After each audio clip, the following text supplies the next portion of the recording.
Welcome, friends. You're watching The Young Turks. I'm Anna Kasparian. Joining us for the show today is Dr. Rashad Richey, whose show, Indisputable, has been picked up permanently by the network, and I'm super excited about it. Dr. Rashad Richey, we've got your show airing every weekday at 11:30 p.m. Pacific time, 2:30 p.m. Eastern. So everyone make sure you check that out. It's after Damage Report every weekday. Really happy to have you on board. I'm happy to be here, and you all have been so amazing and inviting and authentic, approachable, accessible, giving me the guidance that I needed. So I'm thankful. The audience has been tremendous.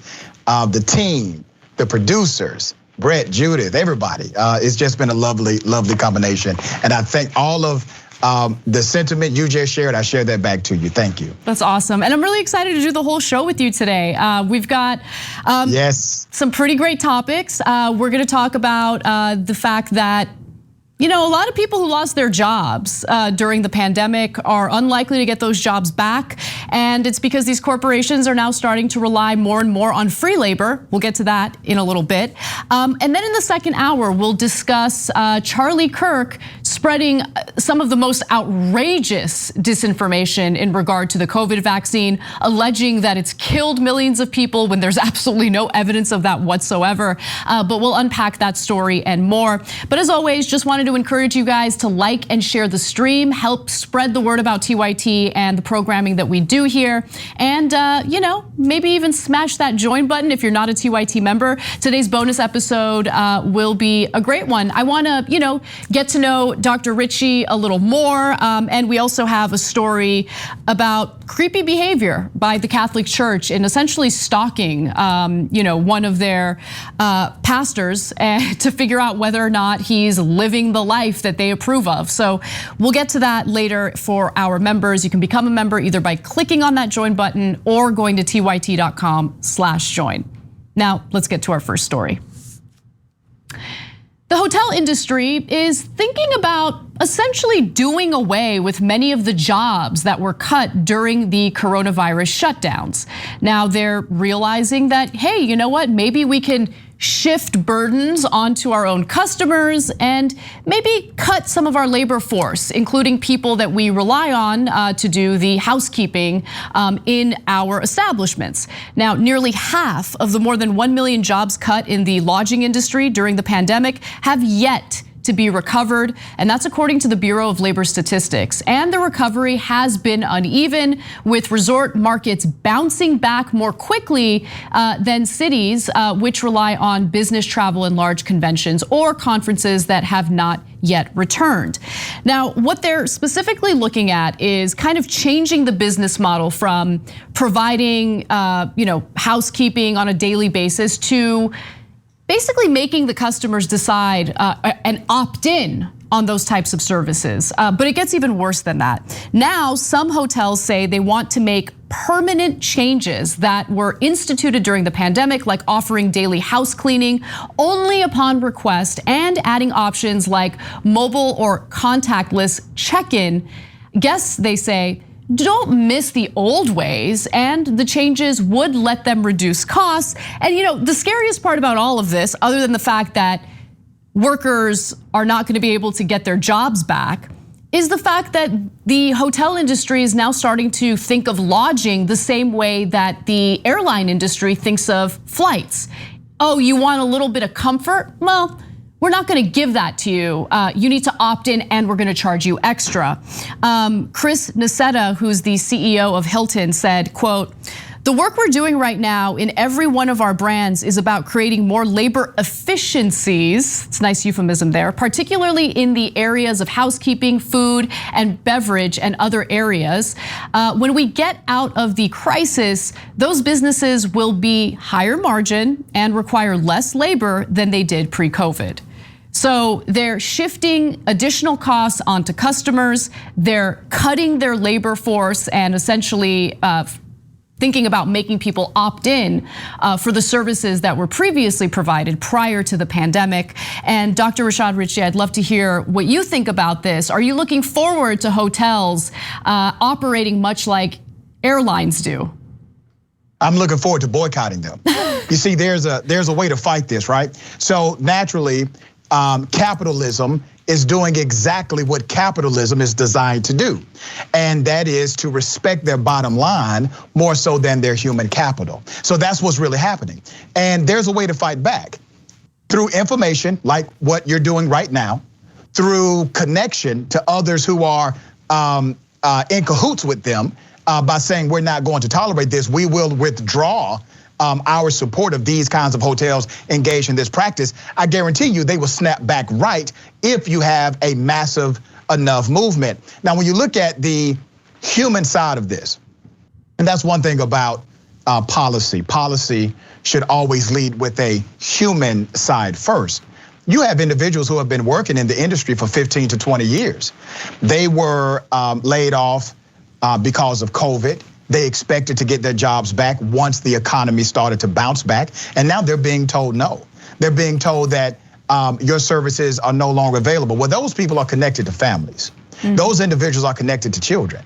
You see, it actually creates a more detrimental economic ecosystem when you calculate how much is lost. One calculation I think had it up to $180 million immediately will be lost because of this kind of mismanagement of human resources. And so we see it happening. This is the beginning of it, and we have to respond in kind so that we can limit the fallout of real, everyday, hardworking people. Yeah, I mean, I absolutely agree with you. There's so many negative ramifications of the direction that the hotel industry is going in. Because one other thing that people should keep in mind is that the jobs that we're talking about here happen to be, believe it or not, well-paying unionized jobs. Many of the hotel workers, including those who do the housekeeping and house cleaning, are unionized. They make far more than minimum wage. And what some of these workers are noticing as they are, some of them are being called back to work, is that they've lost their seniority and they're not being given full-time work, and they're not qualifying for the same benefits that they previously qualified for. And then at the same time, I do want to just quickly discuss the shift toward automation and self-service. Now, this is coming from a personal opinion, and it's going to be a little bit of a rant, but I'm tired of it. I'm tired of it. I actually want human connection. I don't want to check myself out. I don't want to check out my own groceries at a self-checkout area. I want to talk to a person when I call and I need help with a billing issue, for instance. And all of these labor efficiencies, again, are meant to shift the burden from the corporations onto the consumer, right? Onto Americans who need these services or use these services, just so these companies can cut their labor costs. So people lose their jobs, they lose the benefits that come along with those jobs, and a lot of that burden then gets shifted onto consumers who are getting far less for what they're paying for. I mean, it's just a lose-lose situation. And when you really think about, you mentioned capitalism and this economic model, this is the natural way things are gonna go, right? The whole point is to maximize profits, and the way you do that is by cutting costs. And labor costs happen to be, the most expensive part of running a business. So if they can find a way to cut these people's jobs, of course they're gonna do it. And so we as consumers might have a little bit of power, but I'm actually really concerned, because while we might have some antitrust regulations, I'm worried that we'll also experience the same thing that we have experienced with airline industries, which is, the monopolies, not really giving you much of an option. If you need to fly from one place to another, it's not like you've got a ton of options. And most airlines now operate the same way. We could be seeing something very similar with the airline, with the hotel industry. Yeah, the greatest threat to the American workforce is automation. But the powers that be, they want you to think it's our brown brothers and sisters who are seeking opportunity for employment in the United States of America, and it is not. It is a great distraction to say, let's blame these individuals and let's ignore the reality of automation and how many jobs automation eliminates every single year. Let me say something very clear. They don't need to make all that money. See, that's what it comes down to. Are they able to still be profitable and rich and pay their bills without doing this? Yes, they can. They don't need to make all that money. But they feel like they are empowered to, because when they start making these decisions that eliminate the human angle of what they do as a corporation, nobody challenges them. There's no policy to stop them. There's no massive boycott of their enterprise. They may get a small political or public relations black eye, but it's temporary. They're not afraid of one negative story. They're afraid more so of you, people, and people organized against them. And until we can figure out how to be a little more strategic and coordinated in how we approach these companies, they will continue to do it, and they will hold their breath and wait for the negative story to pass, and then continue to do this to real people every day. Yeah, absolutely. And just, I think it's important to give you some actual numbers in regard to the unionized jobs that are being sacrificed here. This is the last graphic. The New York Times reports that the median wage for housekeepers in the United States is $12.61 an hour. But a spokesperson for Unite Here, the labor union representing hotel workers, said that the wages for many union housekeepers are far, far higher, up to at least $27 per hour. He said many are making hundreds of dollars less per month on unemployment than they would if they were working. And that's an important point to really drill on, because what we keep hearing over and over again in corporate media is that there's a labor shortage because everyone is incredibly lazy, they're collecting unemployment and they refuse to go back to work. But in reality, especially when it comes to the hotel industry, people are itching to get back to work. They want to go back to work. The problem is they're not being offered the same position that they had prior to the pandemic. As I mentioned earlier, they're getting part-time shifts, they're not qualifying for the same benefits that they qualified before, and they're losing their seniority as if they're absolutely like just new employees at the hotel. It's absolutely shameful behavior, but this is what the system it does. This is the whole point, right? If they can find ways to cut labor costs, they're gonna do it to maximize their profits. And you're right, we need to fight, we need to be organized, and we need to make sure that we can do what we can to help maintain what little labor power remains, right? We have unionized jobs now that are being destroyed as a result of this pandemic, and it's just really sad to see it. Yeah, and they're just using the pandemic as a pretext to do something they always wanted to do in the first place. Totally, yep, totally agree with you on that. All right, well, let's get to our next story, because you would think that maybe states would not garnish tax refunds during the pandemic, but you'd be wrong. More and more states are willing to garnish the tax refunds of the poorest individuals in their states. In fact, this is a news story that was reported by the Center for Public Integrity. And what they looked at was just how many states have decided to garnish, meaning take out portions of people's tax returns if they owed the state money for things like, let's say, traffic violations, parking tickets, let's say they owed fees or fines to the courts.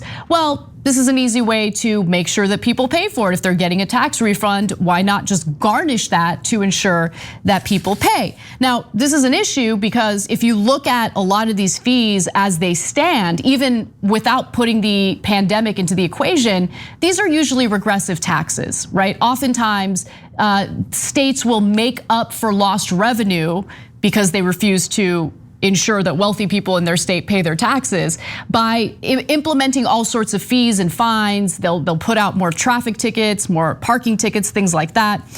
But during a pandemic, you would think, hey, maybe don't garnish people's tax returns, because the people who get these tax returns oftentimes desperately need them in order to stay afloat. So as the Center for Public Integrity reports, in virtually all states that levy a personal income tax, garnishments have been deployed on thousands of tax refunds, along with lottery winnings and stimulus checks, something that we covered earlier, among others, during the pandemic-driven recession. So I want to just go to this graph that shows you the states that do this the most. California happens to be one of them, unfortunately. Michigan tends to garnish the tax returns of their residents at a much higher rate. But California, Georgia, Illinois, Michigan, North Carolina, Ohio, and Pennsylvania are certainly on that list. Illinois and California received so much backlash for this practice that they have decided to suspend garnishing tax returns until the end of the year. But I wanted to get your thoughts on this, Dr. Ritchie, because it just seems as though as we're experiencing this unequal, uneven economic recovery, where the richest continue to get rich and the poorest continue to get poor, I mean, local governments have decided, no, we're gonna keep doing these insane, toxic practices that further victimize people who are struggling. Yeah, it shows you that being marginalized is expensive. And they are garnishing these individuals who are waiting for a stimulus check. You got to think about how evil that is.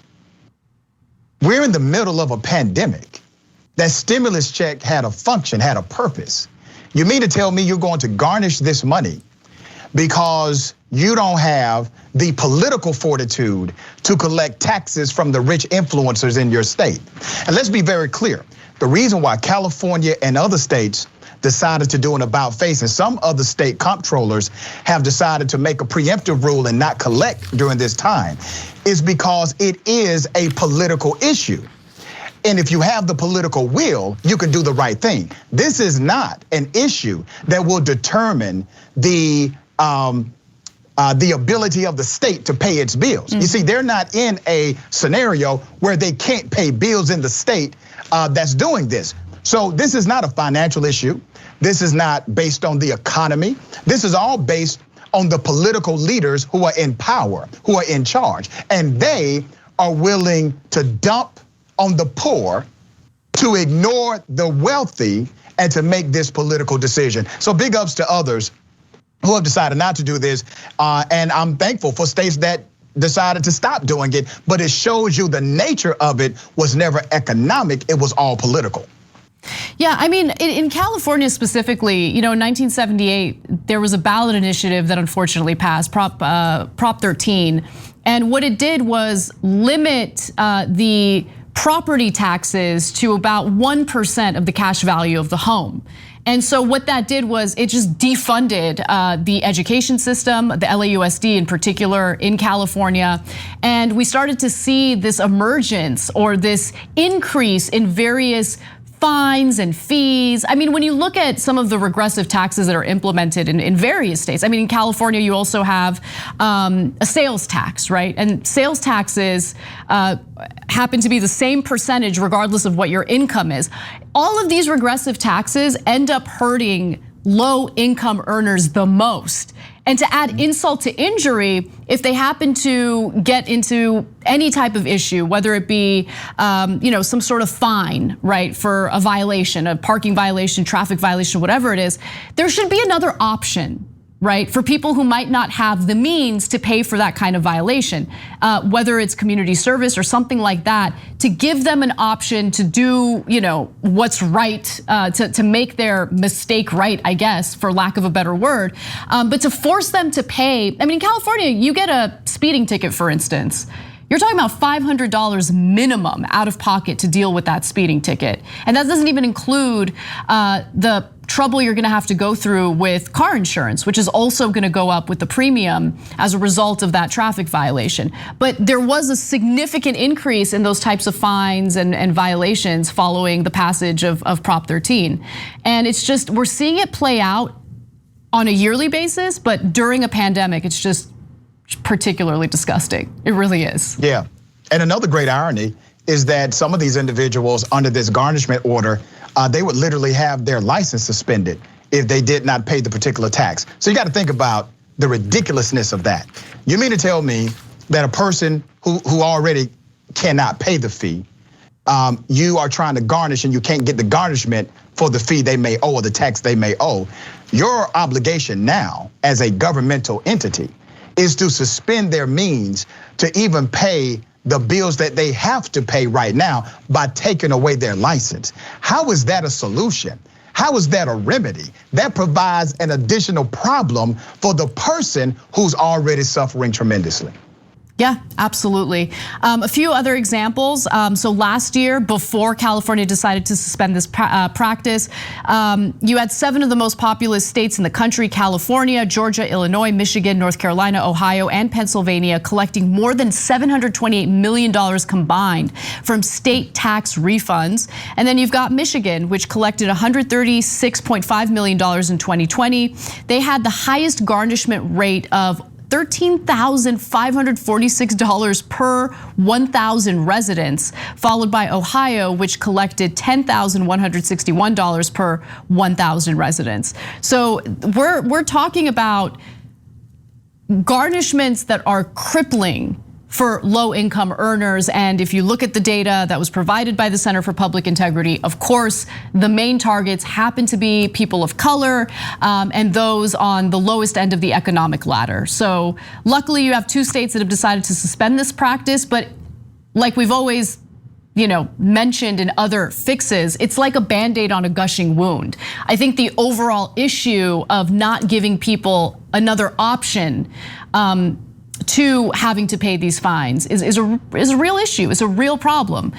So hopefully the future can have solutions other than just suspending something temporarily. Because once that suspension is lifted, we're back to the same problem again.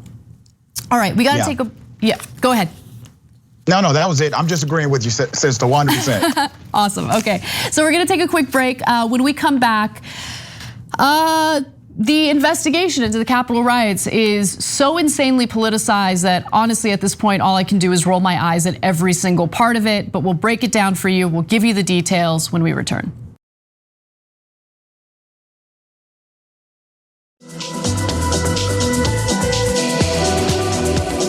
Welcome back to TYT. Anna Kasparian and Dr. Rashad Ritchie with you. Let's get to our next story.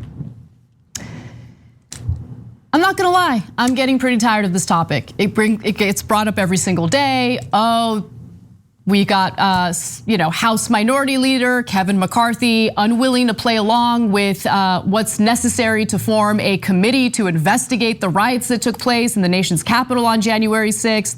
You've got the Democrats using this for political purposes as well. And to be quite honest, I'm tired of this. I'm absolutely tired of this story. I can't stand it. And there are no winners. Let me explain why. So it all starts off with the efforts to investigate what happened in the nation's capital on January 6th with these insurrectionists storming the Capitol, causing all sorts of chaos. There have been hearings about it, but the House has been trying to form a committee to do these investigations. Well, the legislation that would allow for the formation of the committee was, of course, blocked by Republicans in the Senate.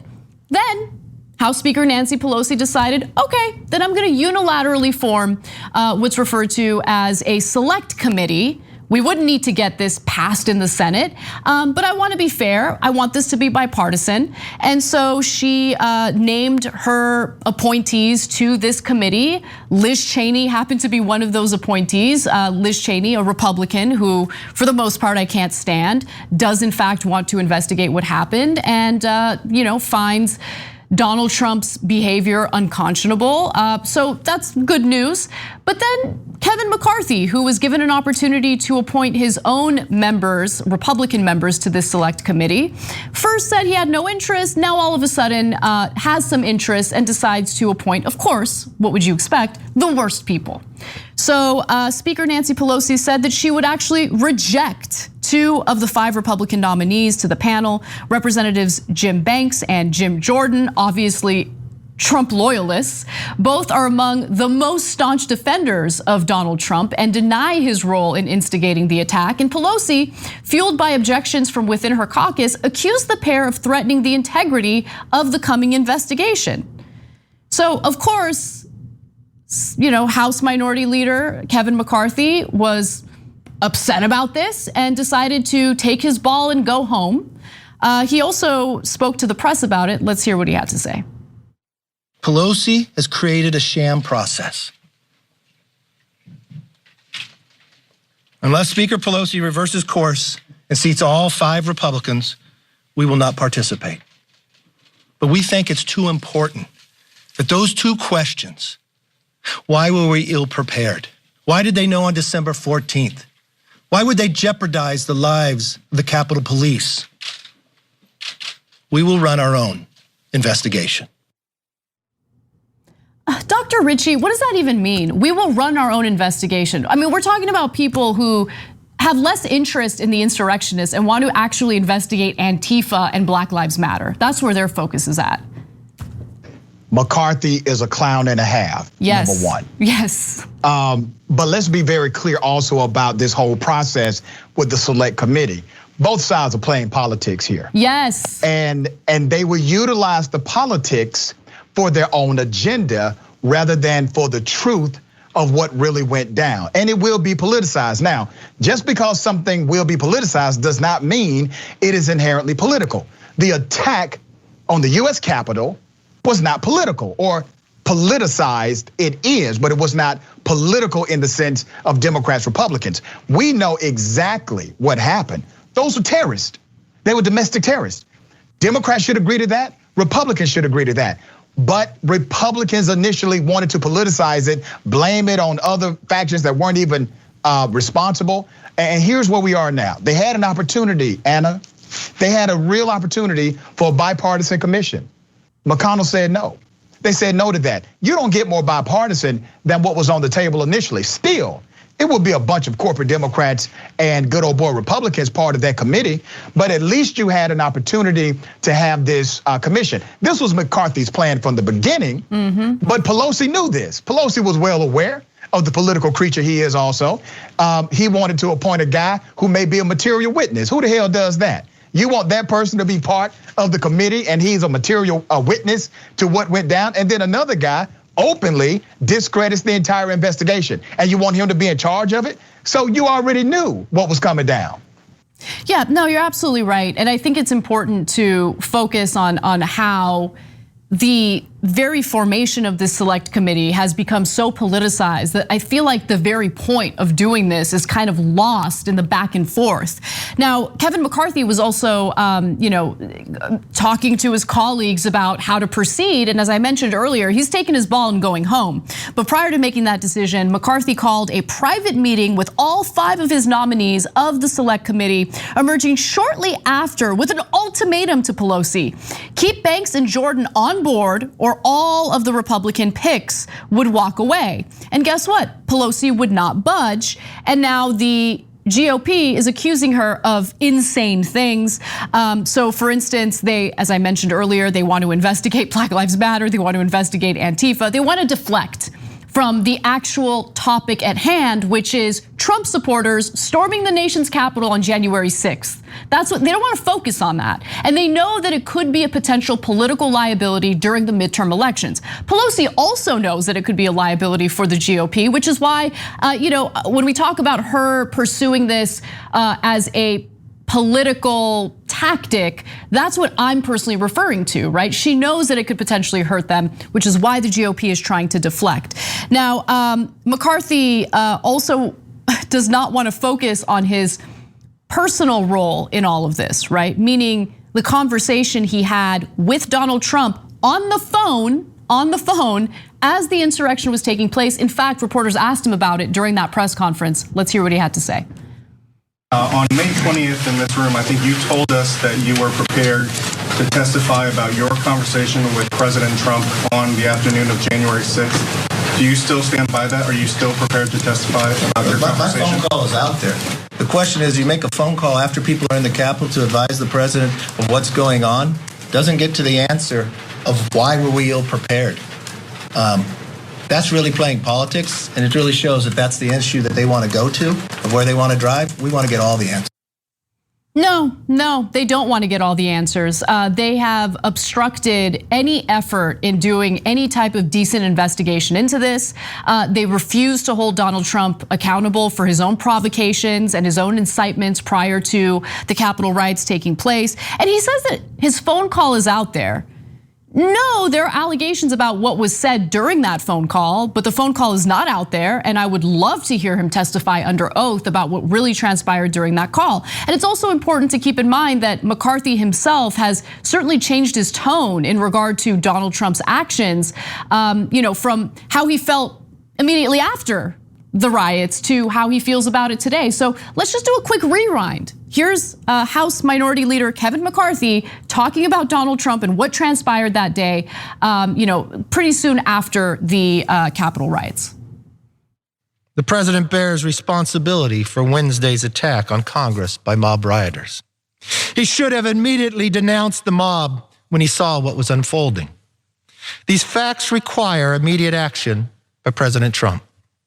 Accept his share of responsibility, quell the brewing unrest, and ensure President-elect Biden is able to successfully begin his term. And the president's immediate action also deserves congressional action, which is why I think a fact-finding commission and a censure resolution would be prudent. Unfortunately, that is not where we are today. Dr. Ritchie, so what happened? Seems like there was some clarity there for Representative McCarthy. And now all of a sudden that clarity's gone. He seems pretty confused about Trump's responsibility and how serious it is to investigate what happened that day. Once again, another politician defying medical science by standing upright with no backbone. So in that moment, in that precise moment, he believed that his party was on his side. Now remember, he is 100% a reflection of the political expression around him. That's all he is. He is not a leader. He is simply a reflection. He thought that given what had happened because of the extreme nature of it, that he was on the right side of the politics at that moment. And these are the leaders we don't need, ladies and gentlemen. He thought he was on the right side of the political argument. He makes the argument, and then he gets the blowback from the argument, standing on truth, but not because it's truth. He's standing on truth because it is politically available, and he thinks it is the political wind blowing in his favor. And as soon as it shifts on him, he shifts also. That's the kind of leader he is. So you see an individual who has no personal character, no core, no real value system. He is simply an expression. And these are some of the most dangerous people, Anna, because they're the ones that will give cover to white supremacy. They're the ones that will give cover to criminality inside of the US Congress itself. They're the ones who don't want us to see the connections between members of law enforcement who went to that insurrection, committed an act of domestic terrorism, and also maybe the congressional leaders who were involved, or the funding apparatus that may be behind the scenes as well. They don't want those things investigated, and he's in a position of authority and power, and that's what makes him even more dangerous than many who stormed that Capitol. Yeah, you're absolutely right. And what I'm always pretty shocked by is how easily Donald Trump and his base, even at this point when Trump is not in power, they'll still find a way to bully these Republican wannabe strongmen into healing, into doing exactly as they demand, which is we don't hold the insurrectionists accountable, don't do the investigation, deflect, blame it on Nancy Pelosi, who, to be sure, I have my issues with Nancy Pelosi, but now they're alleging that Nancy Pelosi should be held responsible for the fact that Capitol Police were ill-prepared to deal with the insurrectionists that day. How is it Nancy Pelosi's job to do that? This is what they do. They immediately shift the blame to the very people who want to do the investigation. They shift the blame to the opposing party, and they're masterful at that. They're so good at doing that. They're damn good at it. As a matter of fact, I would call it their X-Man strength. When you talk about Republicans and their messaging, here's what they do. Messaging is real simple. It's the repetition of the message. They repeat it. They stay on message. They have other surrogates repeat it. They all say the same thing. And when you repeat a message enough, that message becomes a brand. This is basic marketing. And when you start to market yourself, and it's called binary marketing, you start to market yourself in a way where you're either 100% here and 0% there, you force people to make a decision because you are framing the marketing debate. And that's exactly what they've been able to do. And they continue to do it because the information that they're spewing is typically BS. So when you know it's already BS, the only thing you have is the message. So you have to stay on message, and the surrogates have to stay on message in order for at least some in their base to take hold of it. Remember, Trump did this before the election. He started talking about the election being rigged before the election was had. Hell, he did that when he ran for president the first time. He said if he lost, it was rigged, but if he won, it was not. It was binary marketing. And they have now picked up on the cues of Trump, and they're utilizing the same methodology to their base. Yeah, you're absolutely right. I mean, that's part of the reason why you have the majority of Republican voters who genuinely believe that the election was stolen from Donald Trump. I mean, we're living in two different realities, two different countries. It's bananas. All right, well, we got to take a break, but when we come back, the second half of this story is the Republican on Republican crime, Liz Cheney versus Kevin McCarthy. We'll give you those details and more. Stick around.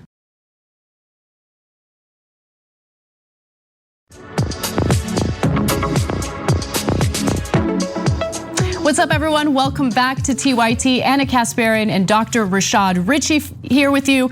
If you don't know already, maybe you're tuning in late. We've got some exciting news. Dr. Ritchie's show, Indisputable, has been picked up permanently by TYT Network, which means that you guys can watch every weekday at 11:30 a.m.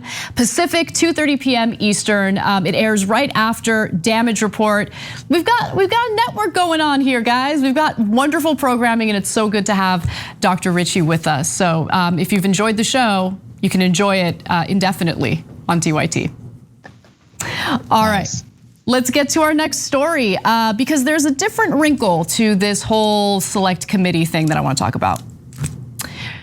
Right wing on right wing crime tends to be an issue these days as Trump loyalists feud with people like Representative Liz Cheney, who actually shockingly wants to do a thorough investigation into the Capitol riots that took place on January 6th. Now, the latest update on this whole select committee thing is that Kevin McCarthy decided to choose two individuals, Representatives Jim Banks and Jim Jordan, to serve on that bipartisan select committee.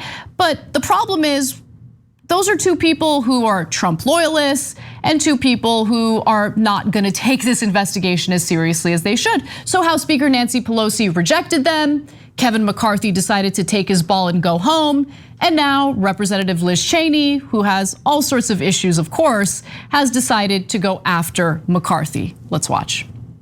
We supported what would have been the very best option, which was a bipartisan independent commission. The minority leader opposed that. He lobbied against it in the Senate, and the Senate blocked it. And at every opportunity, the minority leader has attempted to prevent the American people from understanding what happened, to block this investigation. This investigation must go forward. The idea that anybody would be playing politics with an attack on the United States Capitol is despicable and is disgraceful. McCarthy, of course, wants to become Speaker next year. Do you think that he deserves to be Speaker in the aftermath of his actions here? I think that any person who would be third in line to the presidency must demonstrate a commitment to the Constitution and a commitment to the rule of law. And Minority Leader McCarthy has not done that. Rashad, I don't know how to feel about Liz Cheney because I agree with everything she said there. What is her play? Is it because she genuinely cares about the Constitution and wants to do the right thing? I mean, she's had a horrendous record. I've got no love for McCarthy either, but what do you think's going on here? Liz Cheney can kick rocks as far as I'm concerned. Yeah. She's the policy that she has supported, or policies she has supported, hurts people in communities that I love. So let me make that very clear. She happens to be right on this one issue. Now, my dad would tell me a broke clock is right twice a day. That's all you see here. Now, she's obviously on the side of let's investigate what happened on January 6th, but she's not, she's not for the policy change. She's not talking about systemic racism in the United States. She's not willing to support policy that creates equality or equity for all races of people in the United States. She's still very much so opposed to the real work of policy. Remember, and I know some people may disagree with me on this, but it's true. Investigation or no investigation, how does that change the policy dynamic of people suffering all across the United States of America? I want a real investigation. You're not going to get one from these people, just not going to happen. I would like to see it. But you know what I would like to also see? I would like to see a policy shift. I would like to see a policy support of people who are disenfranchised. And Cheney's not going to give you this. So she gets to play the good guy for a minute. But the truth is, when you eliminate the reality of this investigation chaos, she is still opposed to progress for Black and brown and disenfranchised people in the country. So I have no problem providing proper context to who she is politically, even if she agrees with one investigation that I agree should move forward as well. I mean, when you think about it, it's similar to everything that we've been experiencing in American politics for decades now, which is rather than address the root cause of a problem, something that's happened, the focus is on finding a Band-Aid to, hopefully stop the bleeding temporarily, but it doesn't really solve the root of the problem. And so when I think about Liz Cheney's behavior as a member of Congress, she has not been willing to speak out against the right wing doing away with a unit within the Department of Homeland Security that was investigating right-wing extremism in this country beginning under the Obama administration. They started noticing that there was a problem with sovereign citizens and right-wing militias and right-wing terrorists in the country. And rather than allow for DHS, Department of Homeland Security, to do what it's supposed to do in keeping track of these things and investigating these things, they pressured the Obama administration to do away with that unit within the Department of Homeland Security. So there's that issue. But also, I think that you're so right, Rashad, in bringing up the disenfranchised communities and how this didn't come out of nowhere, right? The division in the country, the hatred that we're seeing among one another, that's been exacerbated by material conditions in the United States that isn't really being addressed by either party, at least not in a fundamental way.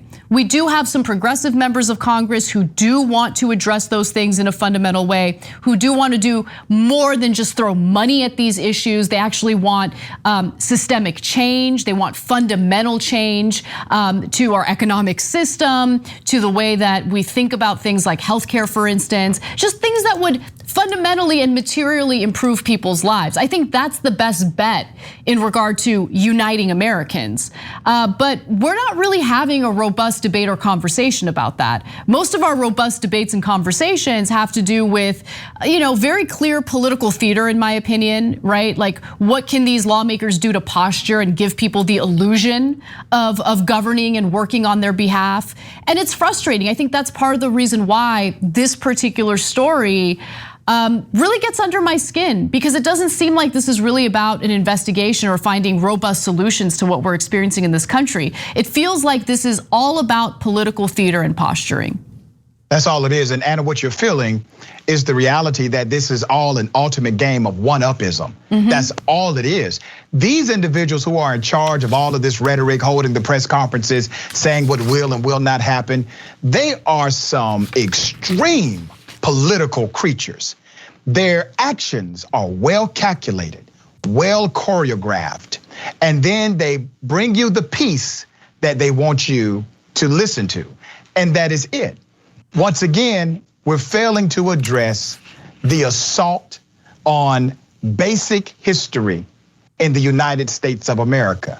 Where's the conversation nationally on that? We're having these conversations state by state, but state governments are passing legislation to literally eliminate a teacher's ability to teach about the racist core and the perverted history of this country as it relates to race relations. Well, that's a conversation we need to have, because it is part of the conversation of why the Capitol happened, why the insurrection happened.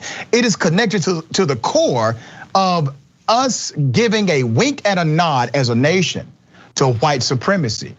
back in 2006, a report came out from the DOJ. It said clearly, here's what's happening. You have white supremacists who are infiltrating law enforcement, and it is one of the greatest domestic threats in the United States of America. Did they pass laws to stop it? Did they increase transparency in reporting? Did they have a George Floyd Policing and Accountability Act on the table back then? No. None of that was a national conversation, even though you had this damning report.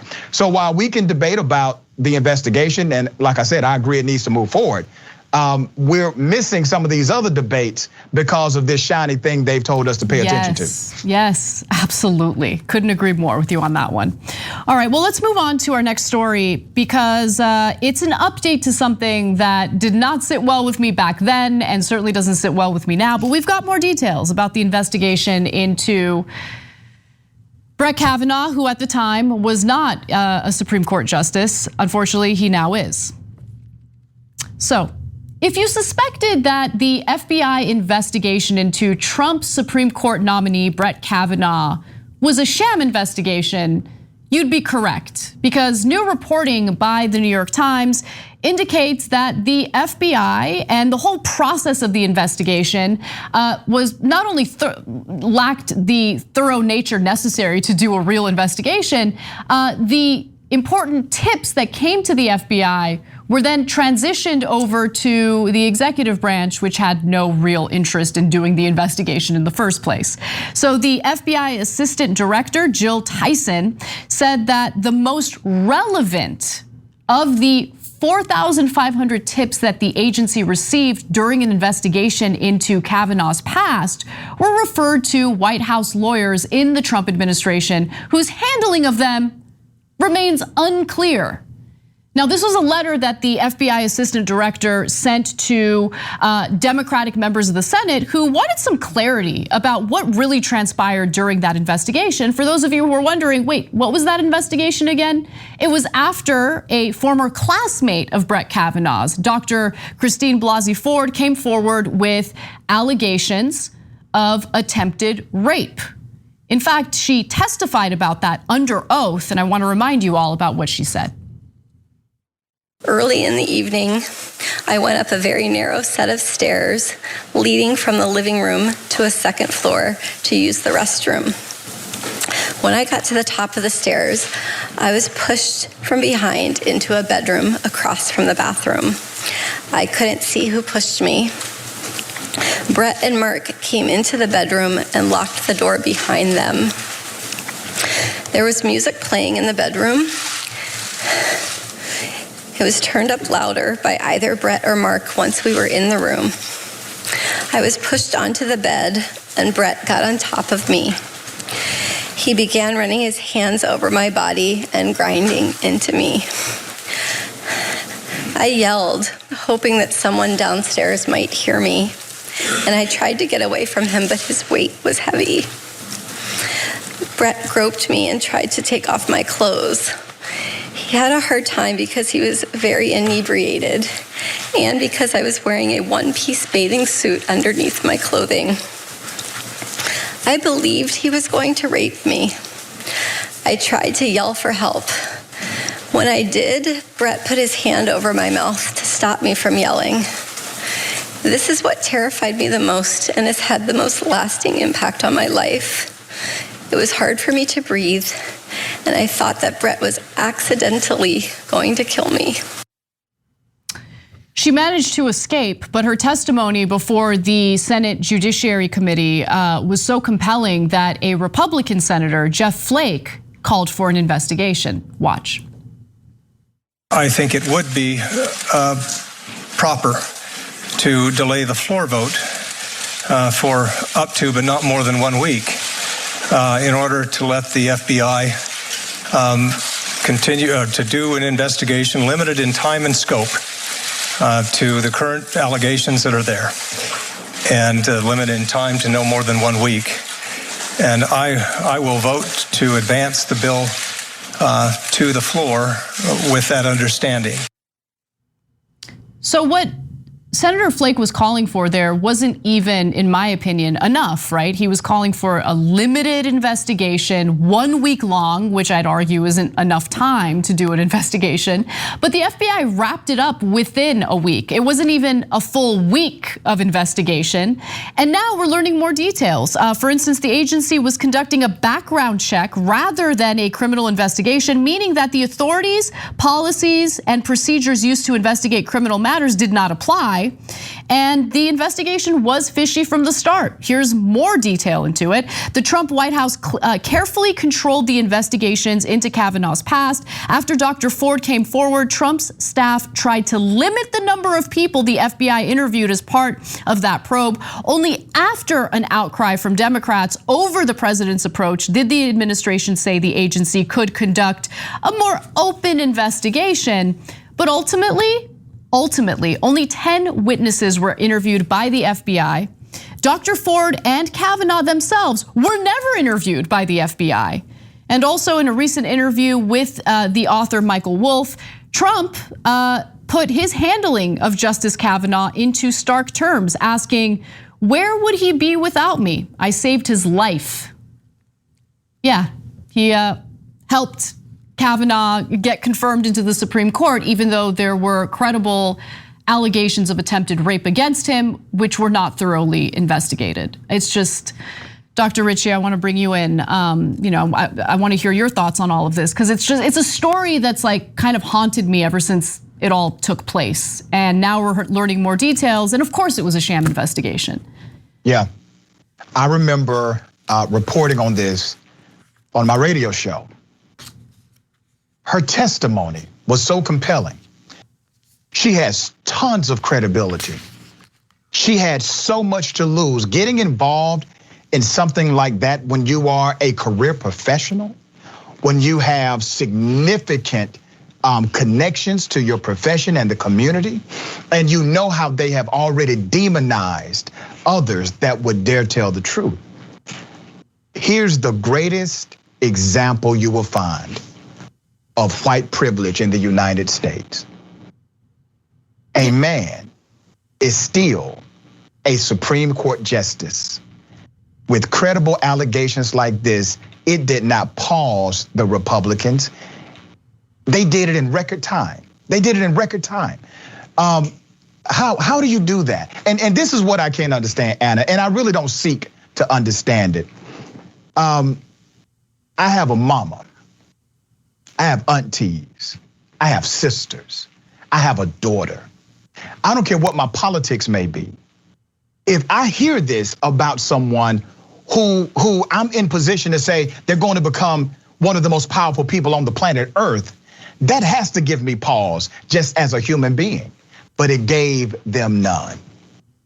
Yeah, I mean, I remember Lindsey Graham, breaking out in complete spectacle in order to, make it seem as though Brett Kavanaugh was the real victim here. I mean, it was just absolutely shameful. And look, when the right wing wants to accomplish something, they will stop at nothing. And in this case, there's been a decades-long project by right-wing organizations funded by right-wing donors to essentially skew every branch of government in favor of conservatives, which is why Donald Trump succeeded in confirming not just 3 Supreme Court justices, but hundreds, literally hundreds of federal judges.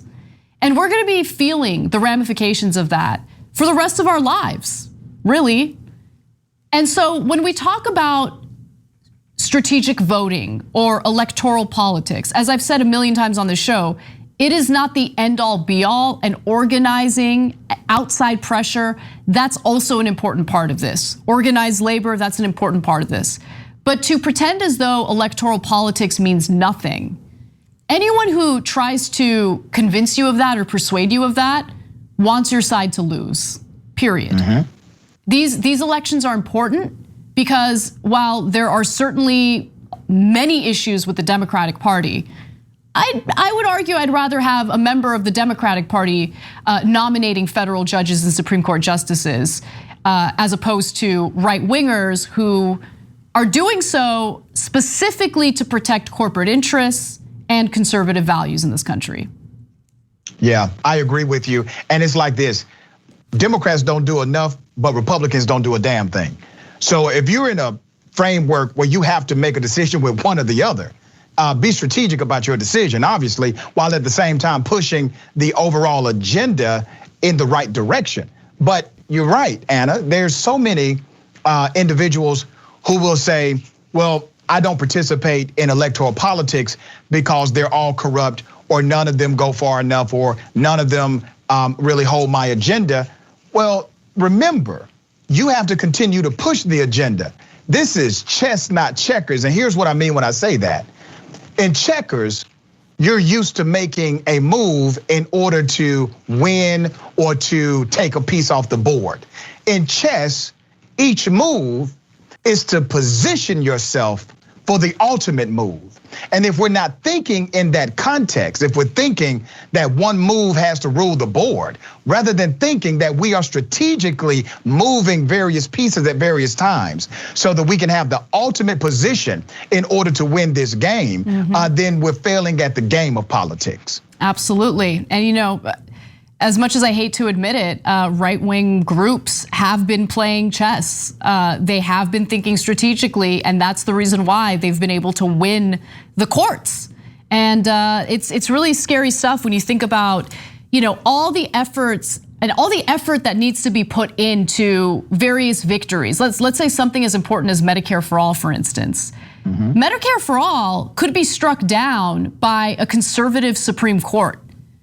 So even if, we finally make headway on important policies that we want to accomplish, if the federal courts and the Supreme Court is taken over by right-wing judges, that policy is still incredibly vulnerable to getting, struck down. So these are all things to think about as we end up with, the inevitable debates about who to vote for and whether or not electoral politics matters. But when I think of Brett Kavanaugh, I remember why it is that it was so important to defeat Donald Trump in 2016. Even if the person he was running against wasn't my favorite candidate by any stretch of the imagination. To know that we have someone like Brett Kavanaugh as a Supreme Court justice right now is just a reality that I wish I didn't have to live with, but we do. And now we know for sure that that investigation didn't even scratch the surface. It's just absolutely shameful. All right, well, we got to end the first hour of the show, but stick around because when we come back for the second hour, we'll talk about a family that deeply regrets not getting the coronavirus vaccine. And my favorite story of the day is in the second hour. A woman whose car was stolen decided to do detective work on her own. She found the culprit and she took matters into her own hands. That story apparently is controversial. We'll give you those details and more, and we'll ask you to chime in on what you think. So stick around, we'll be back in just a few minutes. Thanks for listening to the full episode of The Young Turks. Support our work, listen ad-free, access members-only bonus content, and more by subscribing to Apple Podcasts at apple.co/TYT. I'm your host, Cenk Uygur, and I'll see you soon.